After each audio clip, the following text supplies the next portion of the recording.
Go yard. I got so much motherfucking design on right now. Break it down, bring it back, make it clap. I got 3 old thoughts, new block, wear that thing, bitches on my line. Kebebasan berekspresi di era demokrasi Pancasila. Kebebasan berekspresi merupakan salah satu pilar penting dalam demokrasi Pancasila. Di era digital saat ini, akses informasi semakin mudah dan ruang publik semakin terbuka.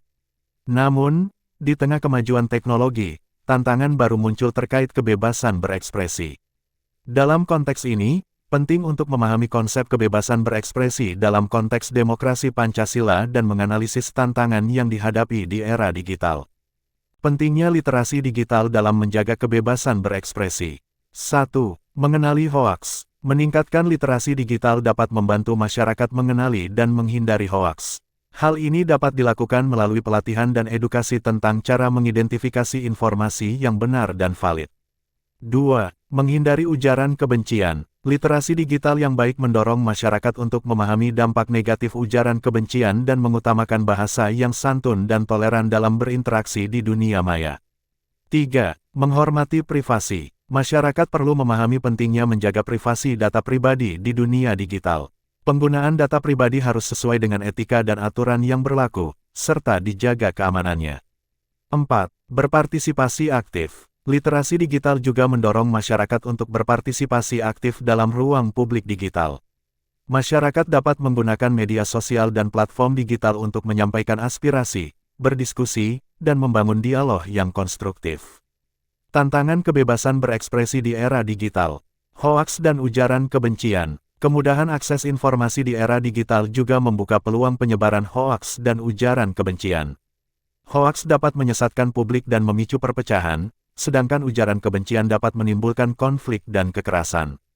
Sentralisasi platform. Beberapa platform digital memiliki kontrol besar terhadap akses informasi dan distribusi konten. Hal ini menimbulkan kekhawatiran akan monopoli informasi dan potensi penyensoran terhadap pendapat yang tidak sejalan dengan kepentingan platform tersebut. Privasi dan keamanan. Data pribadi pengguna internet sangat rentan di era digital. Kebebasan berekspresi dapat terhambat jika privasi dan keamanan data pengguna tidak terjamin. Pemanfaatan data pribadi untuk tujuan yang tidak etis dapat membatasi ruang gerak dan kebebasan individu. Pengertian kebebasan berekspresi dalam demokrasi Pancasila. 1.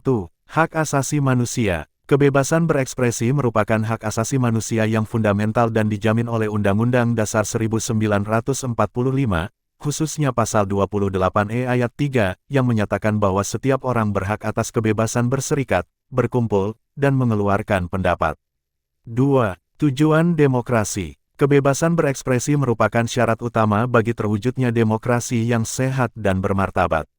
Melalui kebebasan berekspresi, warga negara dapat menyampaikan aspirasi, mengkritik kebijakan pemerintah, dan berperan aktif dalam proses pengambilan keputusan. 3. Prinsip Pancasila. Kebebasan berekspresi dalam demokrasi Pancasila harus sejalan dengan nilai-nilai Pancasila, terutama sila keempat yang menjunjung tinggi kerakyatan yang dipimpin oleh hikmat kebijaksanaan dalam permusyawaratan perwakilan. Artinya, kebebasan berekspresi harus dilakukan dengan bertanggung jawab dan tidak merugikan orang lain. 4. Batasan dan tanggung jawab. Meskipun dijamin sebagai hak asasi, kebebasan berekspresi tetap memiliki batasan dan tanggung jawab. Hal ini tertuang dalam Pasal 281 ayat 2 Undang-Undang Dasar 1945 yang menyatakan bahwa dalam menjalankan hak dan kebebasannya, setiap orang wajib menghormati hak dan kebebasan orang lain dan tertib umum. Pentingnya dialog dan toleransi dalam mendorong kebebasan berekspresi. Menghormati perbedaan. Dalam ruang publik, penting untuk membangun dialog yang konstruktif dan toleran terhadap perbedaan pendapat. Menghormati perbedaan pendapat merupakan kunci untuk menjaga keharmonisan dan toleransi antar warga negara. Mencari titik temu. Dialog dan diskusi dapat membantu mencari titik temu dan solusi atas perbedaan pendapat. Saling mendengarkan, memahami perspektif yang berbeda, dan mencari solusi bersama dapat membangun masyarakat yang lebih inklusif dan toleran. Menghindari konflik. Dengan membangun dialog yang sehat, kita dapat menghindari konflik dan perpecahan di tengah masyarakat. Dialog yang toleran dan penuh empati dapat menjadi jembatan untuk menyelesaikan perbedaan pendapat dengan damai. Peran pemerintah dalam mendorong kebebasan berekspresi, mempromosikan dan memproteksi Pemerintah memiliki peran penting dalam mempromosikan dan memproteksi kebebasan berekspresi. Hal ini dapat dilakukan melalui penegakan hukum, penyediaan akses informasi, dan perlindungan terhadap kebebasan pers. Membangun infrastruktur digital. Pemerintah perlu membangun infrastruktur digital yang aman, adil, dan inklusif untuk mendukung kebebasan berekspresi di era digital. Infrastruktur digital yang baik dapat menjamin akses informasi bagi semua warga negara tanpa diskriminasi. Edukasi dan literasi. Pemerintah juga berperan dalam meningkatkan edukasi dan literasi digital masyarakat. Hal ini dapat dilakukan melalui program pelatihan, kampanye, dan penyebaran informasi tentang penggunaan internet yang bertanggung jawab dan etis. Regulasi yang seimbang. Regulasi di bidang digital perlu dirancang dengan bijak dan seimbang, sehingga tidak membatasi kebebasan berekspresi tetapi tetap menjaga ketertiban dan keamanan publik. Regulasi harus didasarkan pada prinsip-prinsip demokrasi, hak asasi manusia, dan nilai-nilai Pancasila. Kebebasan berekspresi dan masa depan demokrasi Pancasila. 1.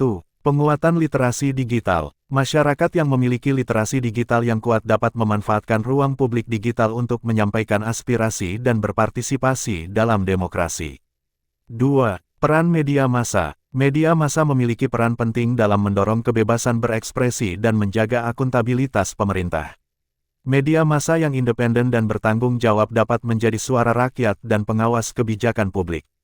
3. Pembentukan regulasi yang berimbang. Regulasi di bidang digital perlu terus dievaluasi dan disesuaikan dengan perkembangan teknologi dan kebutuhan masyarakat.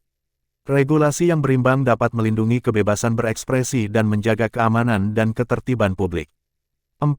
Peningkatan partisipasi masyarakat. Masyarakat yang aktif dalam berpartisipasi dalam ruang publik, baik di dunia nyata maupun dunia digital, dapat memperkuat demokrasi dan mendorong kebebasan berekspresi yang bertanggung jawab. Jadi kesimpulan yang dapat kita ambil, kebebasan berekspresi merupakan pilar penting dalam demokrasi Pancasila. Di era digital, tantangan baru muncul, namun juga peluang untuk memperkuat kebebasan berekspresi. Peningkatan literasi digital, peran pemerintah yang proaktif, dialog yang konstruktif, dan partisipasi masyarakat yang aktif merupakan kunci untuk menjaga dan mengembangkan kebebasan berekspresi di era digital. Kebebasan berekspresi yang bertanggung jawab dan bermartabat akan menjadi pondasi bagi demokrasi Pancasila yang lebih kuat dan berkelanjutan.